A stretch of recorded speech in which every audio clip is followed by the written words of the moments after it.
اور جس دن ظالم اپنے ہاتھ کاٹ کاٹ کھائے گا اور کہے گا کہ اے کاش میں نے پیغمبر کے ساتھ رستہ اختیار کیا ہوتا، ہائے شامت کاش میں نے فلاں شخص کو دوست نہ بنایا ہوتا، اس نے مجھ کو کتاب نصیحت کے میرے پاس آنے کے بعد بہکا دیا۔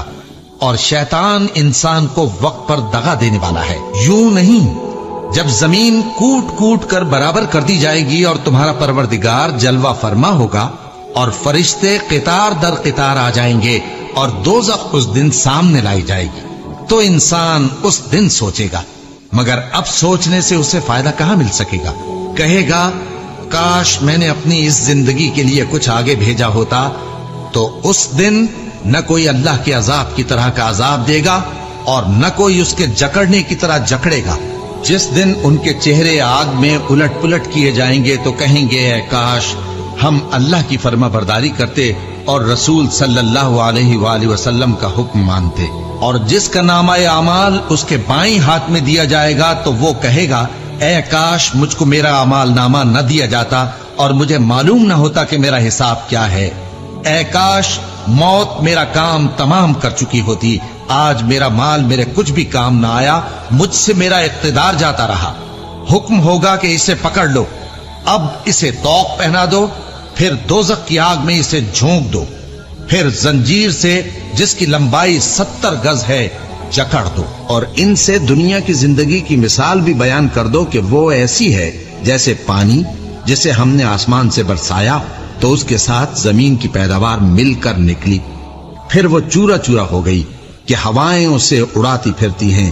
اور اللہ تو ہر چیز پر قدرت رکھتا ہے۔ مال اور بیٹے تو دنیا کی زندگی کی رونق و زینت ہیں، اور نیکیاں جو باقی رہنے والی ہیں وہ ثواب کے لحاظ سے تمہارے پروردگار کے ہاں بہت اچھی اور امید کے لحاظ سے بہت بہتر ہیں۔ اور جس دن ہم پہاڑوں کو چلائیں گے اور تم زمین کو صاف میدان دیکھو گے اور ان لوگوں کو ہم جمع کر لیں گے تو ان میں سے کسی کو بھی نہیں چھوڑیں گے، اور سب تمہارے پروردگار کے سامنے صف باندھ کر لائے جائیں گے، تو ہم ان سے کہیں گے کہ جس طرح ہم نے تم کو پہلی بار پیدا کیا تھا اسی طرح آج تم ہمارے سامنے آئے، لیکن تم نے تو یہ خیال کر رکھا تھا کہ ہم نے تمہارے لیے قیامت کا کوئی وقت مقرر ہی نہیں کیا، اور اعمال کی کتاب کھول کر رکھی جائے گی تو تم گناہگاروں کو دیکھو گے کہ جو کچھ اس میں لکھا ہوگا اس سے ڈر رہے ہوں گے، اور کہیں گے ہائے شامت یہ کیسی کتاب ہے کہ نہ چھوٹی بات کو چھوڑتی ہے نہ بڑی کو، کوئی بات بھی نہیں مگر اسے لکھ رکھا ہے، اور جو جو عمل کیے ہوں گے سب کو حاضر پائیں گے، اور تمہارا پروردگار کسی پر ظلم نہیں کرے گا۔ کاش تم ان کو اس وقت دیکھو جب یہ دوزخ کے کنارے کھڑے کیے جائیں گے اور کہیں گے کہ اے کاش ہم پھر دنیا میں لوٹا دیے جائیں تاکہ اپنے پروردگار کی آیتوں کی تکذیب نہ کریں اور مومن ہو جائیں۔ ہاں یہ جو کچھ پہلے چھپایا کرتے تھے آج ان پر ظاہر ہو گیا ہے، اور اگر یہ دنیا میں لوٹائے بھی جائیں تو جن کاموں سے ان کو منع کیا گیا تھا وہی پھر کرنے لگے۔ کچھ شک نہیں کہ یہ جھوٹے ہیں، اور کہتے ہیں کہ ہماری جو دنیا کی زندگی ہے بس یہی زندگی ہے اور ہم مرنے کے بعد پھر زندہ نہیں کیے جائیں گے۔ اور کاش تم ان کو اس وقت دیکھو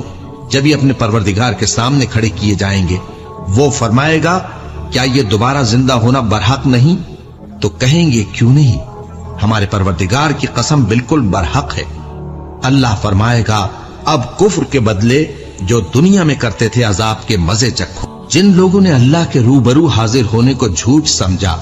وہ گھاٹے میں آ گئے، یہاں تک کہ جب ان پر قیامت ناگہاں آ موجود ہوگی تو بول اٹھیں گے کہ ہائے اس کوتاہی پر افسوس ہے جو ہم نے قیامت کے بارے میں کی، اور وہ اپنے اعمال کے بوجھ اپنی پیٹھوں پر اٹھائے ہوئے ہوں گے۔ دیکھو جو بوجھ یہ اٹھا رہے ہیں بہت برا ہے، اور دنیا کی زندگی تو ایک کھیل اور مشغلہ ہے، اور بہت اچھا گھر تو آخرت کا گھر ہے، یعنی ان کے لیے جو اللہ سے ڈرتے ہیں۔ کیا تم سمجھتے نہیں؟ یہ لوگ اسی طرح غفلت میں رہیں گے یہاں تک کہ جب ان میں سے کسی کے پاس موت آ جائے گی تو کہے گا کہ اے پروردگار مجھے پھر دنیا میں واپس بھیج دے تاکہ میں اس میں جسے چھوڑ آیا ہوں نیک کام کیا کروں۔ ہرگز نہیں، یہ ایک ایسی بات ہے کہ وہ اسے زبان سے کہہ رہا ہوگا اور اس کے ساتھ عمل نہیں ہوگا، اور ان کے پیچھے برزخ ہے جہاں وہ اس دن تک کہ دوبارہ اٹھائے جائیں گے رہیں گے۔ پھر جب سور پھونکا جائے گا تو نہ تو ان میں قرابتیں رہیں گی